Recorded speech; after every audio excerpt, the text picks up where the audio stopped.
Hey guys, how's it going? It's your boy Mr. Omai Lewis back at you with another video. Oh yeah, and today I'm back with another video. Alright, so really quick, there's a few changes to how I'm going to be making the videos now. First of all, as you can see, I've got a new background, and no, I didn't just choose this background. This is actually my new seat here in the office. We actually rearranged a lot of things in the office, and one of those happened to be my seat, so now that's going to be the new background from now on. As you can see, there's a really cool desktop back there. I actually have the same one, but you guys cannot see it because it's right in front of me here. It's at the other side of the camera. But yeah, and speaking about the camera, I've got a whole new camera here, so hopefully the quality of this video looks a whole lot better. You guys can enjoy me in much more high quality. All right, so with that said, let's go ahead and get started with today's video. All right, so today we're going to be talking about just getting it done, all right? Not really thinking too much about getting it perfect, getting it right, waiting for the right moment, for the right time, for the right equipment, for the right people, for the right advice. Especially as introverts, we like to plan things out. We like to have everything ready and set, right? We like to position ourselves in a way where we're guaranteed pretty much success. So for the most part, we're trying to avoid failure because we're not able to deal with failure appropriately. And believe me, I understand. I still struggle with this in some areas of my life, but I don't as much anymore. But just to talk about it, it is something that's very real. You know, and this stops a lot of people, especially introverts. It prevents them from getting started in whatever endeavor, whatever adventure, experience that they want to have, because they're just waiting for the right time or the right moment or any of those other things. And for the most part, they're just excuses. They're just excuses that you're putting in front of yourself to not actually go out there and take action. So before I continue, if you actually want to learn a whole lot more about this topic, there is a book I wrote called The 13 Reasons Why You Haven't Started Yet and How to Overcome Them. So if you want to check that book out or you want to listen to it, there will be links down below so you can go ahead and download that book and read it on your phone, print it out, or if you want to check out the audiobook version, you can find it down there as well. Anyway, continuing here, we're always looking to do it perfect. We're always looking to do it right. We want to do it as best as possible. We want to be able to, guarantee ourselves that we're going to succeed and everybody's going to praise us. Or maybe not everybody, but, the closest people around us, we want to impress them, or we want to impress ourselves. And so it matters a lot for us to get it right from the start. And in order to do that, well, you pretty much try to plan things out. You try to strategize. And believe me, I'm big fan of strategizing and planning. So I'm not saying that none of those things are bad. I just think that those things should be done after you actually start. So what I'm trying to tell you in this video is that you should just get started and not wait until everything's right, or when you feel that it's right, or when you feel like the timing is right. So if you've never done it and you're nervous about it, you're scared, you're thinking about all the possibilities and all the things that can go wrong, just do it. All right. And chances are that it is going to go bad.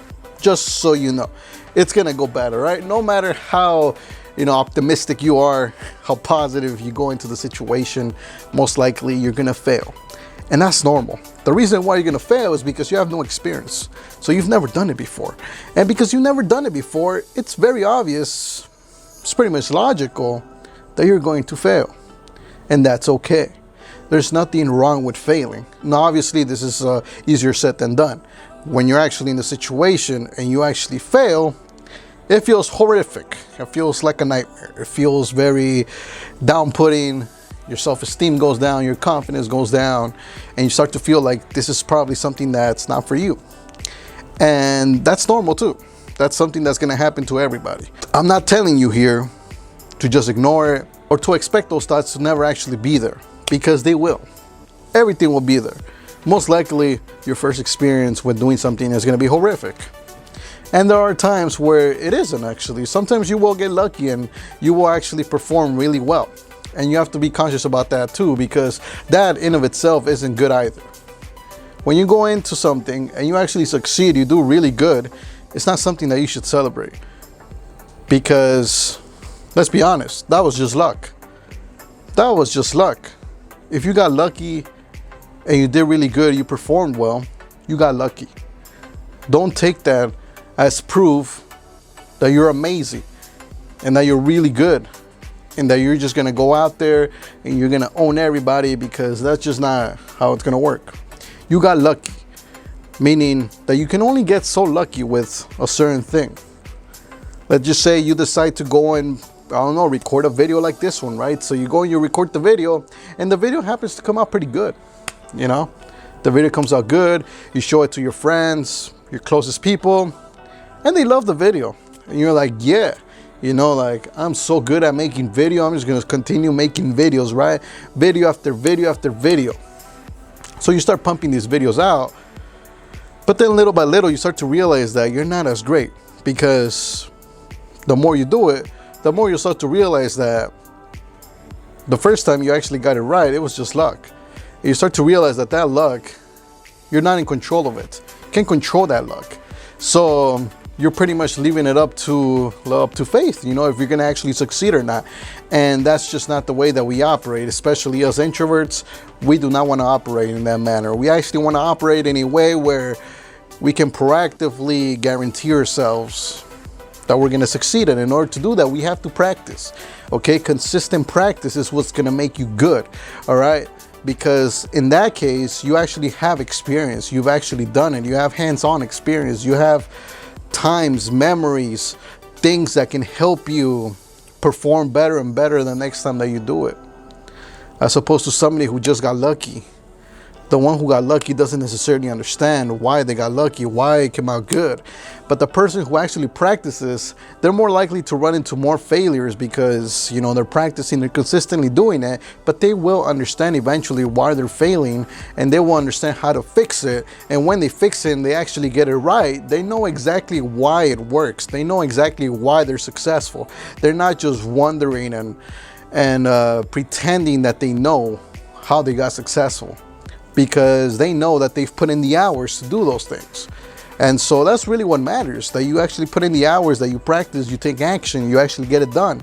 But if you're stuck in this first stage of being nervous and being all in your head and trying to, you know, guarantee yourself the highest possibility of success, what you're really doing is you're just wasting time. You're wasting time. You're wasting precious time that you can be using to go out there and just get it done, and then implement and then replicate what works and then fix whatever doesn't. And so this is my biggest takeaway here. You're wasting time just by waiting. So let me give you a good example here. You can see my hair. You see my hair? My hair is a mess right now. My hair is a big mess. And so, yeah, I was contemplating about making this video, because I'm like, oh man, my audience, you know, knows me to have, you know, at least decent hair. You know, I've never really had like amazing hair or anything. It's not like I really care too much about how my hair looks or anything like that. But, you know, my hair isn't in the most decent shape. But regardless, it doesn't really matter to me, because I'm not necessarily concerned about how my hair looks. I myself don't really care as much about how my hair looks. So, you know, to me, it's just like, you know, the hair is growing and I'm like, whatever, you know, I'm still focused on whatever it is that I have to do, what I have to get done, right? But most people would be like, no, you should probably go and get a haircut. You should probably, since you haven't made any videos in a while, you should probably go and make a few videos here and there that you're not actually going to post, you know, just so that you get into the rhythm, and then you're able to get back into the YouTube channel, you know, perfect and right, and like really the best way possible, you know, so that you get more viewers, you get more people watching these videos, right? Because that's what your audience cares about, right? They care about how you look. You know, what you say comes second, right? No, believe me. I watch a lot of YouTube videos, and I'm pretty sure you guys watch a lot of YouTube videos, and believe me, you don't really care as much how the person looks. Unless, of course, you know, you're going to a YouTube channel where you're trying to learn things about fashion or looks in of themselves, then maybe perhaps in that case you might want to, you know, look at the instructor and look at how they make the videos. And because if they themselves are not someone that you aspire to look like, then it's probably not a good idea that you're actually going there and watching their videos about fashion and stuff. But other than that, I mean, you have people like gamers, you have people like me who are teaching you content, and I'm sure right here, right now, you're watching this video either because, one, you actually know me in person, number two, you support what I do, Or number 3, you're actually an introvert and you're actually here to learn some new things that you can apply into your own life. And so what really matters to you at the end of the day is really what I say. And primarily my videos are for those people in the 3rd category, because those are the ones that I want to, give the most value to the ones who come to my channel to listen to what I have to say so that they're able to implement it later in their lives. My friends, the people that know me, that's cool, but I'm not really trying to please them or anything because they're not really part of my audience. So that's pretty much it. I want to keep it short. I want to keep it simple. Pretty much just get it done. Whatever it is that you want to do, go and get it done. If you're scared about it, you're shy, you're just nervous, you don't want to confront failure, do it in a safe zone, do it in a place where nobody's gonna watch you, if that's the case, like maybe you're scared about doing a particular thing that other people, or you're scared that somebody else will watch you and see you fail, right? And do it in a safe zone. But if you've already done it in a safe zone and the next step is to actually do it in public or do it around somebody, watching you, then go ahead and do it. Go ahead and do it and go in with the expectation that it's going to go bad. It's going to go bad. So pretty much prepare yourself mentally that it's going to go bad because it probably will. And second of all, it's okay. And people who make fun of you, people who talk shit to you, people who try to put you down because you failed for not having experience are just dumb. They're just dumb, they're ignorant, they're stupid, and they're just little bullies who are trying to put you down. And they're trying to control you, they're trying to pretty much stop you from even getting started because 1 or 2 reasons, it could be either they've tried in the past and they failed themselves, so they don't want anybody else to, surpass them, or, get lucky and actually do better than them. Or second of all, they're just bullies and they don't understand what they're doing. They don't understand what is going on and they just pretty much hate the world. They don't understand how the process works, where you have to actually practice consistently, fail consistently to eventually reach the success and get the results that you actually want. Alright, so that's pretty much the end of the video. I hope you guys enjoyed it. I hope you guys had a lot of fun watching this video. Like I said, new camera, new background, new things are coming for the channel. And I'll try to make new videos for you guys every single time that I can. But anyway, hope you guys enjoyed it. And I'll see you guys. Wait a second. Make sure you download that book that I told you about. It's really going to help you if you really want to, learn as far as how to get started in different situations. There's 13 reasons, the 13 primary reasons as to why I think most people do not start what they want to start. So in this book, I explain what those are and I explain exactly how you can overcome them in detail. So make sure you download that book or you listen to the audiobook version as you wish. Other than that, thank you very much. Subscribe, hit the notification icon, and I'll see you guys in the next video.